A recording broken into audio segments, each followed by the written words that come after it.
Batu, Barada, Nikto. You must remember those words. Gordon's alive. You know what the Turing test is?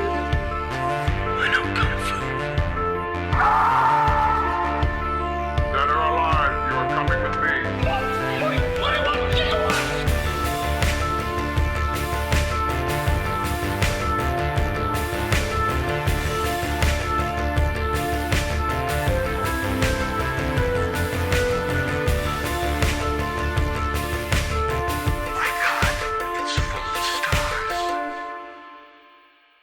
Ladies and gentlemen, welcome back to Stories Out of Time and Space. I'm your regular host, Scott Weatherly, and I am being instructed by they, to talk to you this evening on this podcast. And as always, though, I am joined by my co-host, Julian Darius. Julian, how are you doing? You okay? Well, I'm used to being controlled by unseen faces, but I do want to state for the record, I have never masturbated in my life. On video or just in general? Just in general, the devil resides in my penis, and I don't go anywhere near there. No, well, that's the devil residing there probably is a problem. I think we need to get an exorcism on the books soon. Anyway, we are talking about the third episode. I'd like to go to a Catholic priest and tell them I need my penis exercised and just see what he says. Oh, they'd welcome you in with open arms, I'm sure. Anyway, we're talking about the third episode of Black Mirror Season 3. We're talking about Shut Up and Dance. When a withdrawn Kenny stumbles headlong into an online trap, he is quickly forced into an uneasy alliance with shifty Hector, both at the mercy of persons unknown. They have to do a series of tasks that result in a final confrontation. So Julian, what's your initial thoughts then on Shut Up and Dance? Well, I think this is the best of the first three to me. It still has problems, but then again, seasons 1 and 2 had the same kind of levels of problems. But again, this is at least entertaining. And I do like the idea of people sort of being controlled by their cell phones, by this sort of using malware to kind of blackmail people, which is all too real these days. What are your thoughts? Yeah, no, this felt like stepping back into the sort of the Channel 4 gritty griminess of those ones. And I like this much more. Like, this actually had me, not only did it have me sort of feeling for the characters, like the reveal, when it's revealed, like who and what they are or what they were caught doing, is a bit of a gut punch, because you're just like, oh my God, like this is kind of tough. And then the ending, this one actually sort of played with me a bit more. Like, this one was really, I was interested in this one, mainly because as well the technology in this, the Black Mirror technology in this is, as you said, real. To be perfectly honest, like, this is all more than possible, really, these days. This one was really interesting to me. I thought this one was kind of I enjoyed this one a lot. Well, it's interesting. I actually know somebody who was blackmailed for having had an affair. And the blackmailer wound up revealing it to his wife anyway. But yeah, I mean, there is this whole kind of, before we get into like the entertaining story of it all, and it is entertaining, and part of it is the mystery of like, what's the real agenda, what's going to be asked for next, all of which works. Is this sort of overarching sexual puritanism that underlies this episode, right? Of sort of, so much of, we don't know for sure what everybody's done to be blackmailed, but as far as we know, until the end, the main character has basically just masturbated on screen, and he's a shy teenager. And then we meet a guy who, had an affair with a prostitute, when he was bored and on the road or whatever. And, there is this kind of way in which the, puritanism of our two societies has. Now, in France, everybody would be like, what is a big deal? My wife knows I cheat on her all the time. It makes me mad. Yeah, it is interesting. I mean, like you say, the first part, I like the fact that one of the things is they play out the characters. Because it is, you get to a point in this where you are a bit like, yeah, it's not the end of the world. Like what you've done is like you say, you've been caught, masturbating to pornography on your, it's on your laptop, and the other guy's like, I was meeting a prostitute, and I don't want my wife to find out. And both your cases, you're a bit like, yeah, it's going to be embarrassing and it's really shitty, but like, if you're meeting a prostitute, then maybe you need to sit down and talk with your wife, and this could actually be, and for you to go to therapy with her and have sort out the couple relationship or whatever, and they're being caught having a wank. Like, is it even like the Hector, the played by Jerome Flynn, calls out, it's like, it's not the end of the world, mate. Like, everybody does it. Like, you've just been caught in this situation. That's not great. So you are a little bit like, oh, this feels a little bit like the stakes don't feel that high. So it is a bit weird when you're like, when it gets to like the bank robbery, and they're both like, that's the point when you're like, how you'd rather rob a bank than have a picture of your, you rubbing one out on the internet. Like this, that's where my suspicions are like, all right, there's something more to this. Like, this doesn't fit, but they play Kenny up really well in the fact he is clearly sort of like, he's bullied at work, he is put down upon, he's very shy, he's at home with his parents. So there is that thing of like, this would be mortifying to him. But yeah, I don't know. It's the way that this one builds, and then gets that final reveal. It just works for me. Like this that kind of works really well. Well, I just want to point out, everybody under like 23 listening to this is like, oh yeah, there are multiple videos of me masturbating that are available on people's cell phones. Yeah, like we live in an era where dick pics galore. Oh. I mean, if you talk to women on dating apps, they're like, I've got a collection.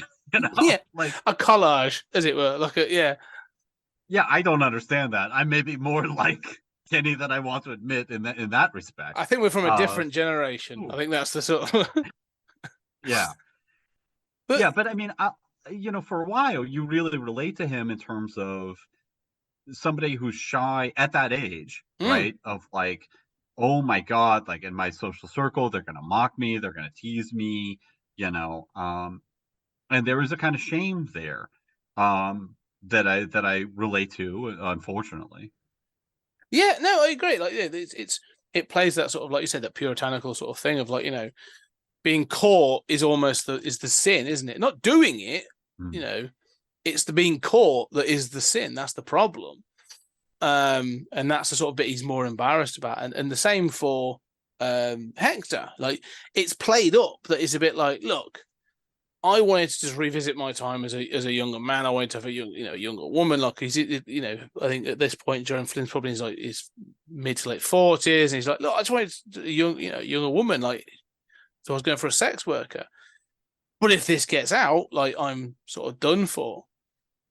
She'll take the kids, and he's all about being in the family and all this other stuff. And so it's interesting, like I say, that again, it's not so much the act, it's the being caught that seems to be the thing, isn't it? Sort of like, if they'd both got away with it, then there'd be no problem. But it's the being caught until we get to the end, and I want to talk about that sort of slightly differently. But this thing of being shamed and blackmailed into doing the tasks, the escalation. What are your thoughts on the way it escalates, though? Sort of like,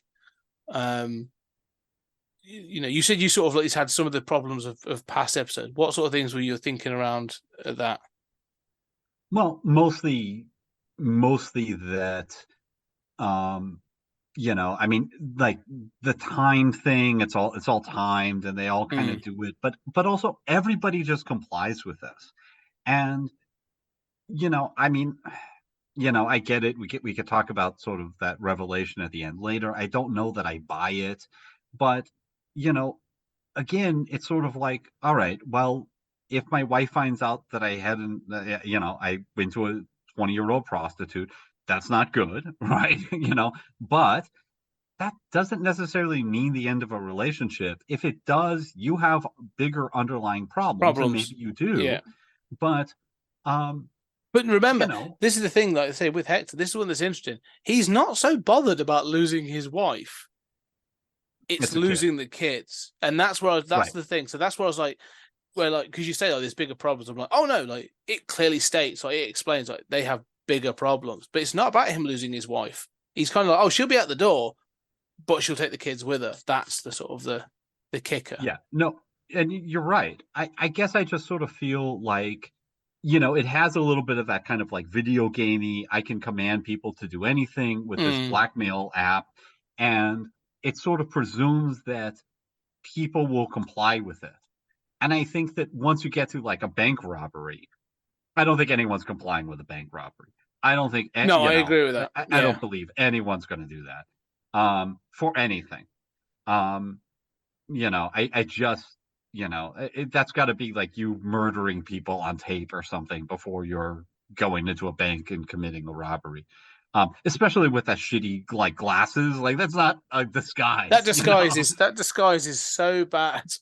When he's like, oh yeah, it'd be even better if he just pulled out and was like, "I've got something better." Like, I had a scarf wrapped around his face or something.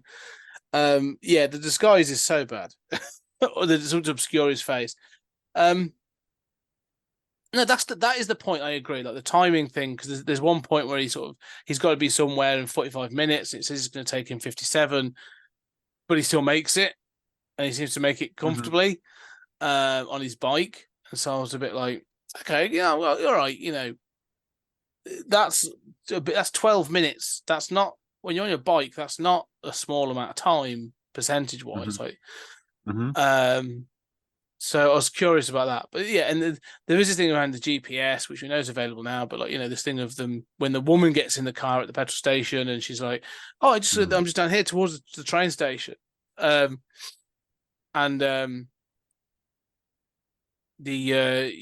people, we know you're going the wrong way, turn around. And yet he still manages to make up the time to get to the field at the end. Like, so I agree with that the timeline for some of these things, like, it's all a little bit too, again, straightforward. Like, it's a bit easy that they make it. Like, there should actually be a conversation. Like, you should be like, look, take a photo of her and be like, we've got a problem. Give us an extra 10 minutes. Like, give us 10 minutes for this to happen. Yeah. Yeah, no, exactly. Well, and also, the entire premise of the episode is based on, basically, as far as we know, there's 100% compliance with this. I mean, even in like the Microm experiments and stuff, there were outsiders who didn't fully comply, right? So, I mean, there would be a range of reactions to this, and there would be points like the bank robbery. I mean, where people would say no.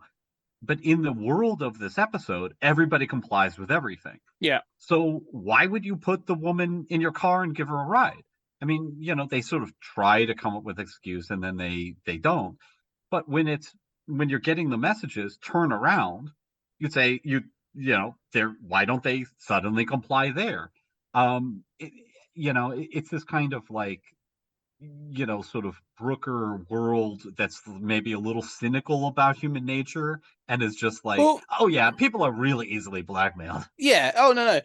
Again, like, this is one of those things that I think, and I'll throw another issue in as well, in that sense of that I think Brooker sometimes have with the incompetence of police. So they drive past the silver car that they're in, the estate car that they're in, yet it would have been spotted outside the bank, because I'm pretty sure the bank would have had cameras facing out onto the road from that. So even if they initially went past it, they would have been like on the lookout for a Volvo estate, right? So they'd been on the lookout.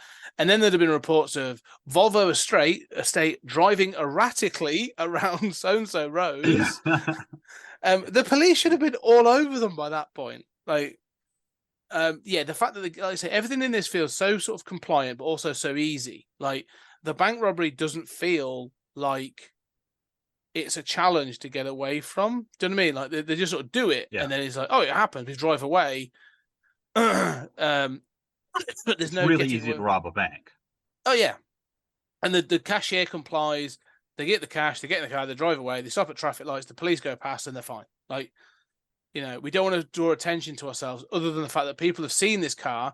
There'll be witnesses that see the grey vehicle. There'll be cameras. Like, it's this McGubb. You have to give it these things, don't you? Unfortunately, like I say, with this world, you're right. It's too easy. Well, I mean, so these are two different categories of things. I mean, you're talking about like practical things, and which is like the time, being able to make those different times, and then why has this car not been stopped? And then there's this kind of category of the human nature question: is this realistic psychologically? And what I would also add to that is, at one point, two characters fight to the death. and it doesn't show it because, like, here you have the limitations of the Netflix budget, right? Like, choreographing that is difficult. That's not. But I'm a little annoyed by that, but not too much. But again, you're willing to rob a bank, you're willing to fight to the death. This is not my view of human nature. Most people, I mean, look, we know most soldiers in combat, they have to be trained to fire at the enemy and not just fire in the air or in the general direction, because it's not fun killing people. Like, you have to override a human instinct not to do this. I mean, to fight to the death to preserve your footage from going out, how bad is that footage? Well, let's get to this. There are two things that I want to sort of to highlight, because you're right about the human condition. Firstly, I want to throw in a fix. I know I do this a lot, so let's throw in a fix. The beginning of the episode has him working in some kitchen somewhere, in some sort of restaurant or whatever it is, right? Have them watching the news and some person has been outed via blackmail as, I don't know, whatever, whether it be a paedophile, whether it be fleecing a company for money, for a pension or something like that, right? Information was dropped online by an unknown individual that has, and so-and-so is now in custody for these crimes, okay? So that this person is willing to do, so, then that can be used as you saw so-and-so, we're willing to release the information. Right? You don't need to see the person. You just know there's a consequence. Somebody else has already been impacted. So, oh shit, they are serious. So I need to comply. That's the first thing I'd throw that in so that the stakes for this person. The other thing as well is, like you say, there's a turning point with regards to human nature. There's a turning point for Kenny. Kenny tried to kill himself. And then the gun's not loaded or whatever. And so doesn't, basically. But then kills the other person to live. So why? Why not just have it where Kenny's like, kill me. I've had enough. Yeah. I can't go any further. Like, I've done, this is too much. Yeah, that's a very good point. No, that's an excellent point. And I sort of assume in my sort of headcanon, once you're being attacked, the urge to defend yourself starts. It kicks in. Right.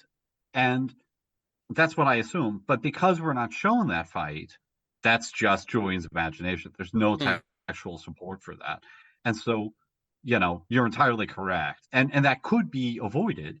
And I sort of feel like that was shot and it just looked terrible. And they didn't put it in. It's just two sort of guys shuffling around in the leaves. I can imagine that being the case. But they looked at the dailies and were just like, we can't show this. This looks awful.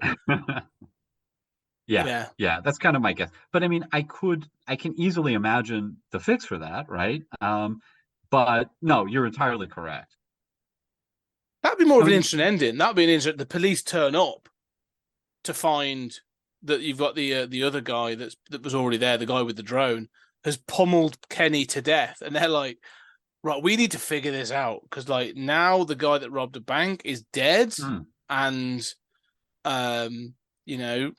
we've taken he was robbed, but there's this drone that we don't, like, where's the feed going, all this other stuff. Like, I want the police to be a bit confused or something at the end. But well, a couple points there.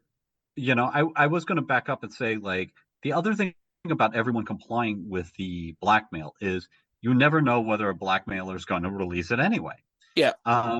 And I find myself thinking of who's the Amazon CEO, Jeff Bezos. who was Bezos, right? And Bezos was blackmailed, and he outed himself. Now, he's got the money to, got FU money, right? But still, I mean, he took an ethical stand and, basically destroyed his marriage in the process. But, that's the right thing. And I think that, I don't know, maybe I'm an American, but I have a little bit of a sort of like, I will not negotiate with terrorists. Like, no, you don't get to blackmail me. Like, I will out myself. I am not doing this. Yeah. Well, the thing is, this is where, and again, like you say, this is where we take a stance on the final sort of reveal. Well, there's the reveal of all the blackmail is released anyway, and you see the consequences of that. But which they could have, like, they could have predicted, right? Yeah. Oh, yeah. But what you find out is that the two guys so it's been orchestrated so that there are two people that have been left to fight to the death in this wood. Now, everyone else involved in this, like you see a woman in a hooded top at the beginning. She was a CEO that was laundering, or was basically sort of pilfering money. What's the phrase for that? Stealing money from her own company. Anyway, embezzlement. Thank you. So she's caught for embezzling. You have Hector, who was caught sort of trying to meet with a younger prostitute. And so there's those. But the two that have got to fight have both been caught involved in paedophilic activity. So, like, Kenny was looking at pictures of young. You don't know how young. It's never actually said, but pictures of young people, and the other guy acknowledges the same. So this is almost like that To Catch a Predator kind of thing, where they've been orchestrated to fight each other out, because that's the ultimate sin. That's the ultimate sort of like they are pedophiles, and they are to sort of like to be put to death. Fine, all right. I get that, and I understand that as being the ultimate sin. And I'm not, I think again, I'm a father, and I agree that this is, a terrible activity, and the people have these urges. They sort of, I'm not saying put to death, but they need help, and they need some sort of, you can get this chemical castration and all this other stuff, right? But again, there's this thing where you get these two guys, and he's like, right, one of us has got to kill the other one, or this evidence goes out. And again, in my head, I'm sort of going, you own child pornography, or you are masturbating child pornography. That's a criminal offense. You're going to go to prison, all right? And it's dangerous. You're going to go to prison. You might get a kick in prison. But if you kill someone, you have murdered a person. You've sort of, again, like you've now added to your ante that if you get caught, like, you're done for. Like, that's a point where really, like, you're right. Those two people should really go, no. This makes things worse for both of us. Like, I could be outed, but I'm going, and it's terrible, and no one will talk to me, and I will have to go to prison and stuff. But I won't have killed a person. Right. Yeah. Like, realistically, what happens to you is if you're caught with child pornography, at least in the States, is you go to jail for a little while. It's embarrassing. You lose your friends and stuff. And then you're out and you're on a registry, and you have trouble getting a job. Okay. That's a lot better than being caught for murder. Like, that's it. Child pornography anyway, because they're going to go to your house and get your laptop. Like, you're going to be caught anyway now. So this is the point where the stakes don't add up. Where I'm like, all right, so I'm going to be caught anyway because of everything I've done. I've just robbed a bank, so I'm pretty sure they're going to figure that out. This other guy has got a hold of this drone, and I'm pretty sure he will have done other things to come to this point as well, because the point is of humiliation. So I'm like, so why would we kill each other? Like, there's no protection to be had here. Plus, you probably figure there's a 50% chance they drop the reveal anyway, even if you do kill the guy. Well, can I say the other thing? Yeah, because also they are recording. They have a drone. They record the fight. So they have video evidence of him killing this other person. Yes.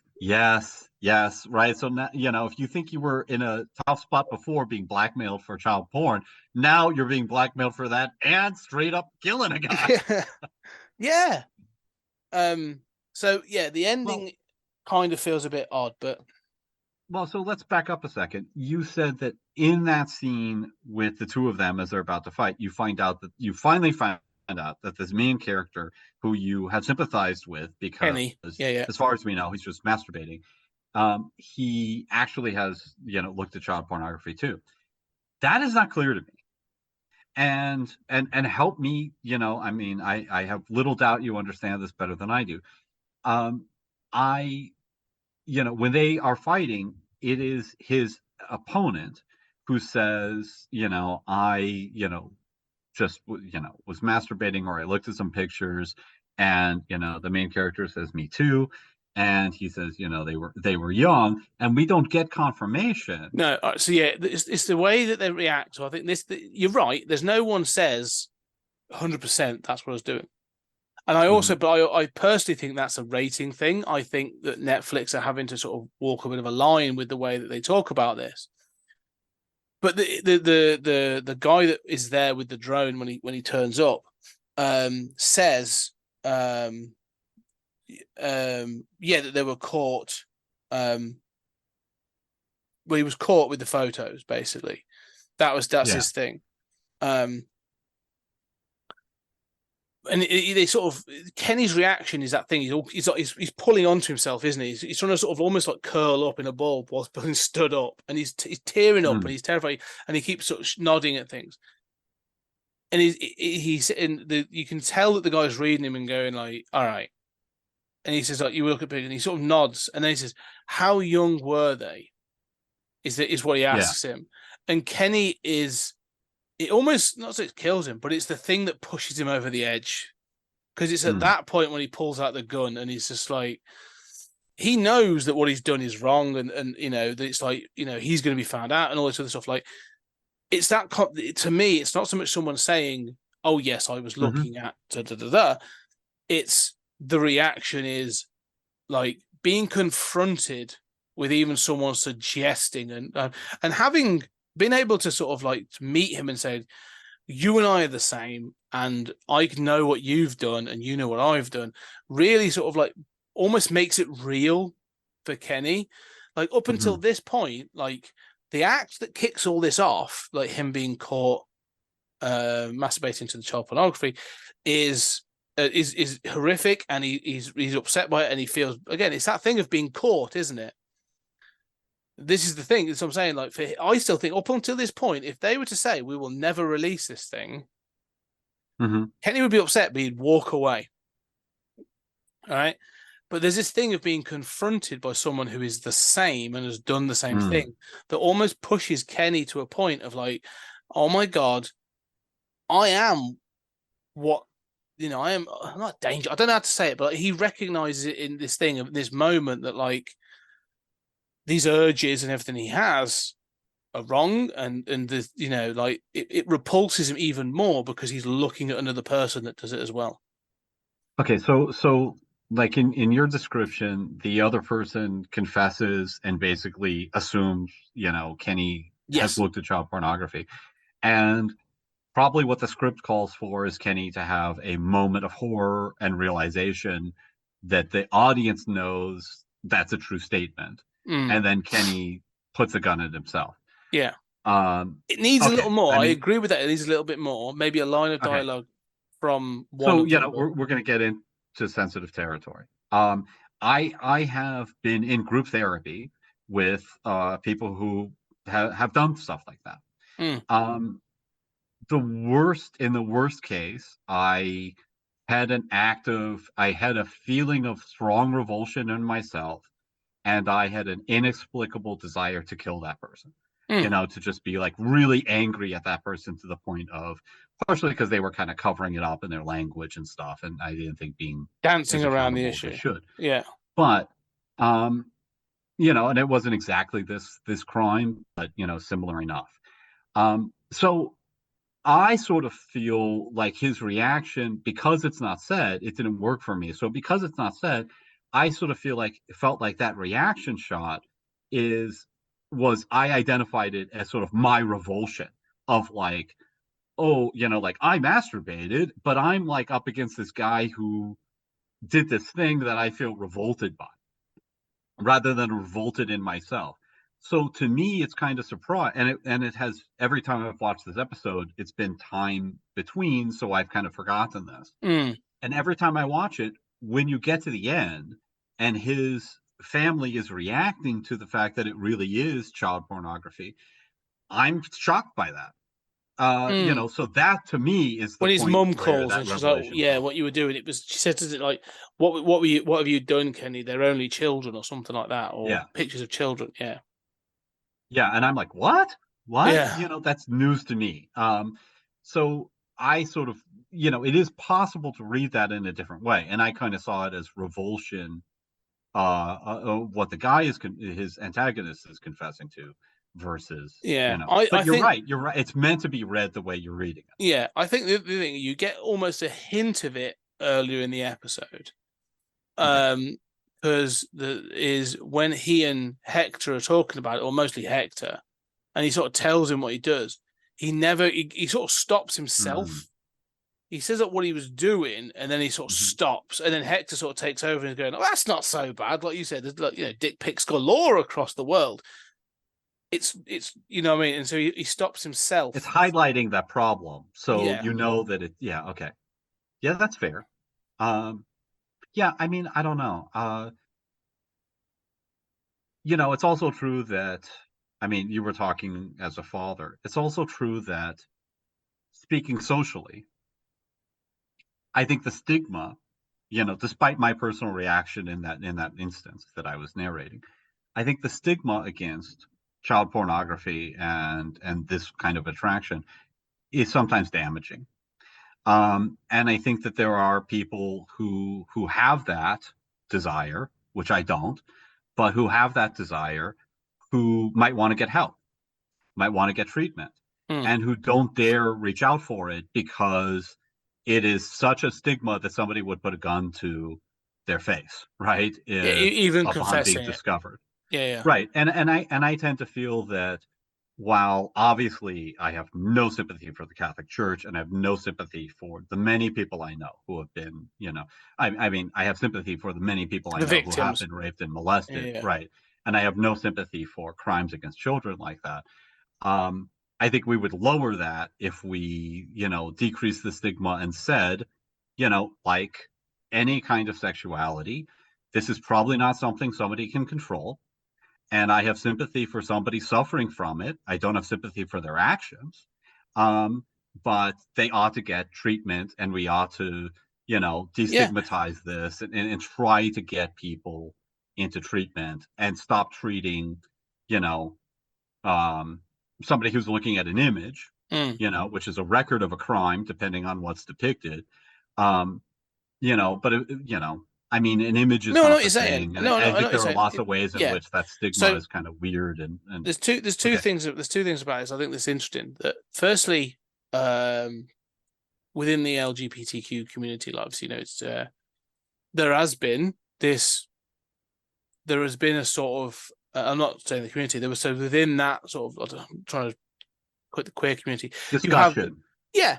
And politics, yeah. So there's other you have the sort of, I was going to say the straight, gay, and lesbian. That's not what I mean, but you have the sort of lesbian and gay, and the bi, and the queer, and the trans, and all sorts of stuff. So there was the thing, they changed the name, didn't they? And they gave them a bloody flag. So you have the minor attracted person, MAPS is what they call them, and they fit them into. Did you not know this? I've never heard this term. Okay, don't Google it. It's not okay. Let's be clear. This is not. No, I don't want that in my Google search history. Yeah. Believe me. But let's be clear to the listeners. That is not part of the rainbow LGBT flag. They tried to make it. Who did? The MAPS people? Yeah. So there was there were two key figures, and I forget their names. It completely escaped me, and I apologize. Ooh. But one of them was a psychiatrist or psychologist, and she was trying to introduce this idea of, like, we can't call them pedophiles anymore. We need to call them minor attracted people. Now, the problem was, she wasn't doing it for the purpose of you're saying, of like, we need to give them help or treatment and destigmatize it for this purpose. She was just like, well, it's just a sexual kink. It's sort of like this thing, and you go like, no, it leads to these other things. Mm-hmm. Like, it's dangerous. was what people were pushed back on. So there was that. So it has been discussed as a sort of they've tried to introduce it. And I think, in many cases, the LGBTQ community pushed back and were like, not us, thank you very much. We've got enough problems with the conservative world without you bringing this to our fucking doorstep. Thank you very much. The other one, though, is interesting you mentioned this about this thing. So I recently watched the second of the X-Files movies, the I Want to Believe. And there was a character in that played by Billy Connolly, the big yin, who is a psychic priest, but he was a paedophile, and he had been arrested and he spent time in prison, and now he lived in a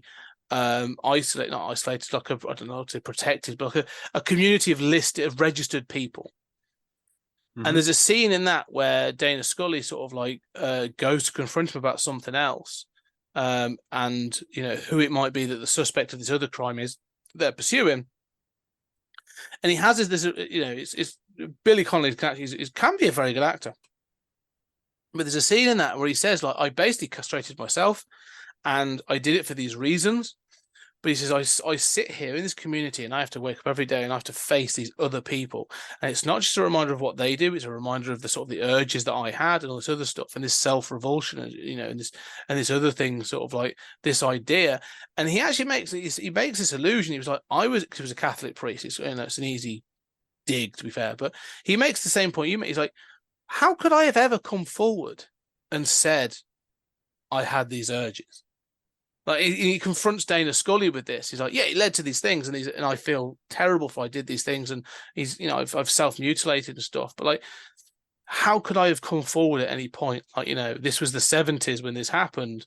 Like, and it is interesting to have someone in that position. So, they've tried to sort of have that. I think sometimes that conversation, that discussion's tried to be had, but I just don't think. It's not an easy discussion, and I'm not advocating for it to be an easy discussion.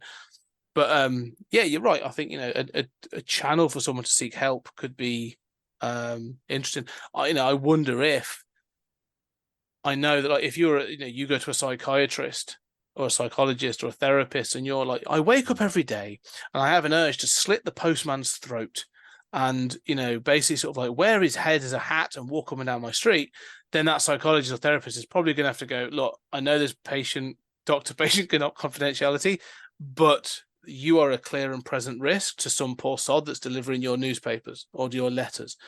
If you were to come and bring that sort of, that information to your therapist, do they have an obligation to try and report it? I don't know. I don't know what the law states. I do know over here. I mean, so over here, you do have to commit basically, if somebody is planning on committing a crime. So, like, if you confess to a crime to your therapist and it's in the past, it shouldn't be a problem. It's covered by confidentiality. But should you say, I have the desire that I wrestle with to slit the postman's throat, right? That is not meeting that threshold, and a responsible therapist would help you to deal with that, right? But if you said, like, tomorrow morning I'm going to cut his head off and wear it as a hat, then I'm finally going to do it. I can't resist any longer. I bought the shield, the shears. Okay, that's the point where they call the cops, right? And so that's the way we've kind of threaded that needle over here. I assume there'd be similar, because there must be like international laws around these things as well. So, for organizations like BetterHelp and other things. So I can imagine there being those laws. I do want to say, about pedophilia, that, while I'm sympathetic to people who, and I've been in group therapy with people who have had this problem in terms of their attraction, I was almost molested myself, and I couldn't go down the halls of my junior high school without the principal, who had authority, stopping me and pinning me against a locker and asking me about about whether I wanted to watch gay pornography with him. And that guy was also my Boy Scout leader, and he was also he also sort of accosted me and grabbed me and, pinned me to stuff at the YMCA. And I still bear survivor's guilt for, the fact that I knew, a bunch of people who I knew something was up with, and they did get raped. So, I have lived with this. So, this isn't something that I'm cavalier about. But I do think that we have to entertain the realistic possibility that at some point we will have child robots that will be probably offered and sold as, either sexual partners or therapy devices for people who have this attraction. And it's going to be really disgusting, and it's going to really creep a lot of us out, myself included. But I mean, there are these discussions that we're going to have as a culture at some point. But, this episode doesn't go into it, all of that. It's not really interested as much in all these issues, but I do think that it sort of perpetuates that stigma and does exist within a world where, let's be clear, as far as we know, this main character has masturbated to images, and we don't know what those images are. They could be images of crimes. They could be images of naked underage people, which, while child pornography is not the same thing as, necessarily a record of a terrible thing that was done to a child, right? So I don't know. I just feel really creepy about this whole thing and the whole context in which this is then offered as a motivation for somebody to do all of these things. And that's not a detriment of the episode. It's just a context. No, I agree. And I actually agree with what you're saying. There's this, I think it's supposed to make you feel creepy. I think the point is, I think the fair play to the guy who plays Kenny, because I think he does a very good job throughout his performance. Is really good, of making you feel sympathy for him. You feel like he's been, you are led to believe for a long point, like, oh, he's been victimized for just being caught in the act of doing something stupid, and he's shy and scared, and he's acting out of fear because of this simple act. And so when it comes to the end, and you are, like you say, it's all laid out, I think you are supposed to feel uncomfortable because you're like, wow, I felt for this kid. Like, what I was rooting for him to survive or to win or to whatever. And so, yeah, I think this is why this episode feels successful to me, is because it does do some of the things we've talked about with the other episodes, where it's like, it was straightforward, it's linear. It's like the twist in this one isn't predicated on a technological sort of like snafu or a hiccup. Like I feel more like it's a well-rounded, well-structured sort of like reveal that you go, oh crap, well, how am I supposed to process this information now? And that to me is much better storytelling. And I think that's why I'm sort of more impressed with this episode. No, I think you're right. And I think it's commendable. I'm a big fan of unlikable protagonists. Yeah. And complicating, the audience's morality and making them question things. And so I think it's commendable whenever you set up this poor bullied kid and then you go, really? Well, what do you feel about this? And you acknowledge it. And it's not just like, yeah, Tony Stark's actually an irresponsible murderer, but we're going to sweep it under the rug. It's like, no, we're going to put this in your face and kind of make you deal with it. Yeah. I do think that's commendable. Watch this episode back and think about it. One of the interesting things about this episode is, let's like, I know these things go on. The people involved, Kenny is caught by the police at the end of the episode. He's won the fight. He's got the money. He's out. Like they are all outed. Like the blackmail information is released to people. And so Kenny's been arrested for whatever purpose. I get the feeling, my interpretation of that and my reading of that end is the police were sent the video of the fight of him killing this other person as well as everything else. But what's interesting is it never gets into, like, you never find out who the people at the end of the phone are. There's no sort of motivation given for them. It's not just about, it's because at first, when it comes to that fight at the end, you think, oh, this has all been leading up to punishing two pedophiles. Like, that's it. Like you said, that sin, they've reached that level of sin, and they are going to be punished for that by making to fight to the death. The others that have done these lesser sins have been humiliated and scared. They're going to be let go. Like, I thought, like Jerome Flynn walking into his house, I thought, oh, this is going to be, he's just going to go see his kids and his wife, and it's all going to be, whatever. But no, this is actually, everybody's going to be punished. The information is going to be released, and it's all good. Everyone's going to be punished, but you never find out who's at the other end of these things. Like it could be like in like a group like Anonymous or someone like that. But like it just go. What I like is they remain anonymous, and you are for whatever you do out there.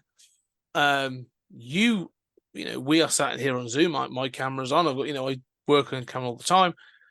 Whatever you do, like you are at risk. Like, you know, if someone utilizing whatever you do and how embarrassed you feel about it, like they might not ask you to go and rob a bank and then kill a man, but they might say, we want £500, we want £1,000, or we'll, you know, release this to your family or whatever. It happens.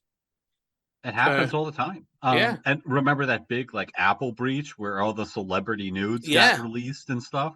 You know, it happens all the time. And especially people, you know, who are public people get targeted. You know, it's quite easy to hack into a lot of these systems. You know, I mean, if you want to get in, you're going to get into a lot of systems. Yeah. So, I mean, it does kind of make you question that and kind of feel creepy and unsettled. You were saying about how it doesn't explain who's behind this, right? There's no mastermind who goes like, aha, you know, I'm the Kaiser Soze, you know, walks John off. John Hamm's revealed to be behind this from the Okay, well, that the only reason why I want to see that is to see John Hamm again. But outside of that, you know, I agree with you. It's better that that's not revealed. It doesn't have to do that. The one thing that I would add, and I quite like about this episode, is the lol face or the troll face that's used there on the phones. And so what that means from, you know, internet terminology is just, this is a troll. This is somebody who does it for the lulz. And, you know, so I really like that. I really like when, there's you know, no justice. There's not justified. It's not like a justice motivation. I'm not punishing you because you're a sinner. I'm punishing you because I can, and we think it's kind of funny. Yeah, right. You know, and maybe there's a little bit of a kind of like, well, they deserve it anyway, that goes into that psychology. But I mean, you know, like there's the whole phenomenon of like swatting over here, where people send SWAT teams to people's houses. Oh You yeah, I've heard know, that. Yeah, I mean, like crazy shit. yeah. Where We people, may have. I've sent like you may have done a prank. You've sent pizzas to people's houses, but sending SWAT team seems that's an escalation. That isn't it?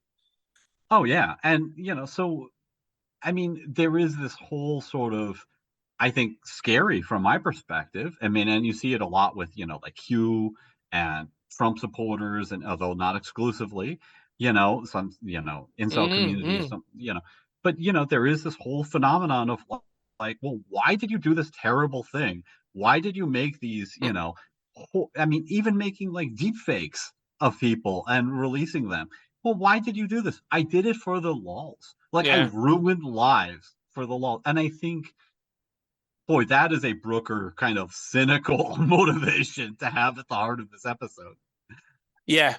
You know, in the just I'm going to finish on one note, and then we'll wrap up on this one as well. But like that you know, in the last one, I said about how I felt about the first two episodes, sort of nosedive and playtest. That I was like, oh, he had 3 years, and you know, they must have had something planned beyond that for, you know, the Christmas special. But like, he must have had things in mind just in case Channel 4 came and knocking. This feels like an episode that would have been in season 3 of the Channel 4 version, because the budget's pretty low. It's all sort of like, it's, you know, this is very sort of straightforward. The cast is small. This feels like this would have been in season 3 of and I'm wondering now, we go, you know, as we go through this season, but are there going to be others where I'm going to go, oh, okay, like this would have been. So yeah, in this one at least, I think there might be some trace elements of that Channel 4 prospect. No, I think that's well said, and I think that this is the best of the first 3. Definitely, and it does have more of that you know, original British show spirit to it, partly because it is more low budget, and partially because it is just like so cynical, you know. Yeah, It really is. I mean, it's really cynical. Any final thoughts then for Stand Up and Dance? No, I just hope we get more episodes like this one. Yeah, no, I agree. This is a tense episode. It's well done. I agree. Okay, well, ladies and gentlemen, there we are, working our way through season 3 of Black Mirror, and let us know what are your thoughts on this. We've had some quite sort of, I don't know, we've got some sort of big conversations going on with these episodes now. This is the kind of thing that Black Mirror should be doing. Like, this is the point, was to drive these big conversations, maybe making you feel a little uncomfortable. Does this make you feel uncomfortable? What are your thoughts on this episode? Let us know. Come join us on @PodTimeSpace on Twitter. But also, leave us a review and write in your review what you think on any of those podcast catching platforms. 5 stars preferably, but whatever feedback we all appreciate. And if you like more, come and check out our Patreon. There's all kinds of, not only, we get really deep on the Twilight Zone, and we talk about Rod Serling taking on social justice as well. We talk about Twilight Zone, and we also do a supplementary material for the mainstream, all those different films. We've done loads of stuff. And I do other things on there as well. So we've got lots of different bits of interactions. Go check it out. Link down below.